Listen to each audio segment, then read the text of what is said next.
Pemirsa, kericuhan antara pedagang kaki lima dengan petugas tiga pilar mewarnai razia penerapan PPKM darurat di kawasan Pasar Tanah Abang, Jakarta Pusat. Salah seorang pedagang yang protes dan dianggap provokator berusaha melawan saat akan diamankan hingga memancing emosi petugas.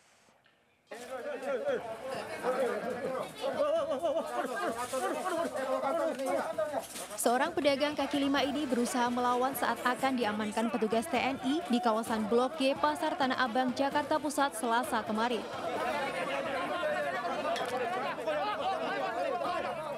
Meski mencoba kabur, namun dirinya tidak berhasil melewati petugas Satpol PP yang berjaga di sisi belakang.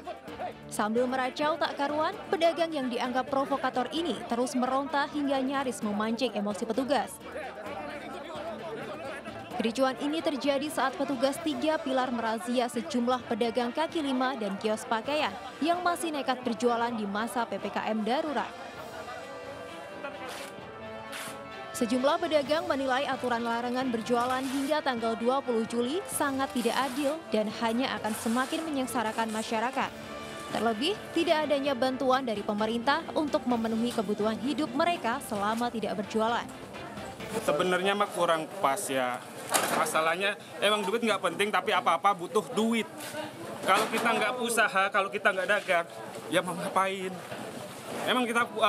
Emang pemerintah cukup buat ngasih semuanya? Enggak kan? Kita suruh istirahat doang, nggak dikasih apa-apa. Namun apapun alasannya, petugas tetap akan menindak tegas para pelaku usaha non-esensial dan kritikal yang masih nekat beroperasi di masa PPKM darurat. Tanggal 3 sampai tanggal 20, yang bukan non-esensial harus betul-betul patuh. Harus betul-betul bisa melaksanakan apa yang sudah ditetapkan oleh pemerintah. Apabila kalian melanggar, kami akan tindak. Kita tidak akan pernah diamkan. Kita akan tindak secara tegas. Selain merazia para pedagang agar segera menutup lapak dan kios dagangan, petugas juga membongkar paksa terpal-terpal yang terpasang di sepanjang jalan masuk pemukiman warga. Dari Jakarta Pusat, Ranis Sanjaya, iNews melaporkan.